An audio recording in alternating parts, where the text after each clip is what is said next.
Mifatika resaka hafa tanteraka koa alohan'ny amarananareo azy.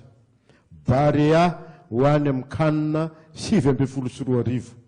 Ny hevitrareo tompoko a mikorotana koa zao ny Fédération malagasy mibaolina kitra, misy ny le comité de normalisation tia mba andao resaka fanatanjahantena kely sika. Andriamatora Joel ndray manomboka azy.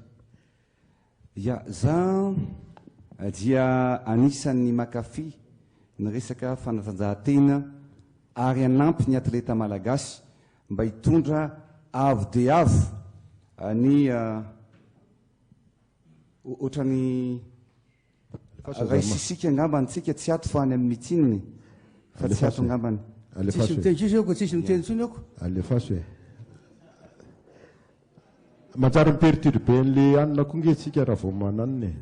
Toizy le anina ny président Andry13 efa maraparantsika toizo fa dia ny vahoaka malagasy manerana amin'ny nosiny miaino sy ny jerenao amin'izao fotoana izao. Za dia miteny fa amerina ny filoham-pirenena amin'ny resaka fanatanjahantena. Zay ny atao amin'ny programmako ny hoe anao Académie nationale de sport de haut niveau. Tamin'ny andro ny tetezamita 100 taona no nisian'ny rugby fa tamin'ny taona 2012 no ny fanapiko ny équipe nationale maquis de Madagascar dia champion d'Afrique i Madagascar tamin'ny rugby. Rehefa champion d'Afrique i Madagascar dia hozy izy za mantsy amin'izareo hoe andeotsika mba hametraka foto-drafitrasa mba hipetraka ho an'ny tantarany rugby eto Madagascar. Dia nanao any kianjan'ny maquis.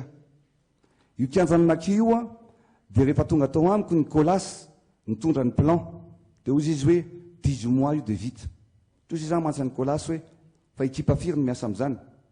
Ekipa ray hozy izy. Ataovy ekipa roa dia miasa andro aman'alina tao anatin'ny efa-bolana dia vita zany kianjan'ny maquis zany.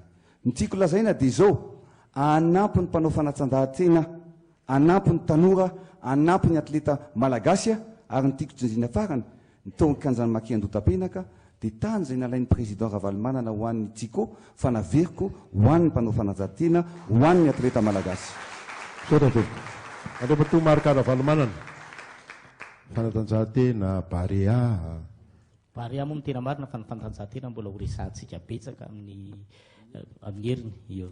Ay, Barea tena niana tamin'izy ireo nijeren'le baolina taria. Izao mbola tanora daholo izy ireo. Dia marina fa miankina indrindrindrindra le manager, le mpitarika azy sy ny coach. Fa mino fa ataontsika izay ampilamina ny fédération.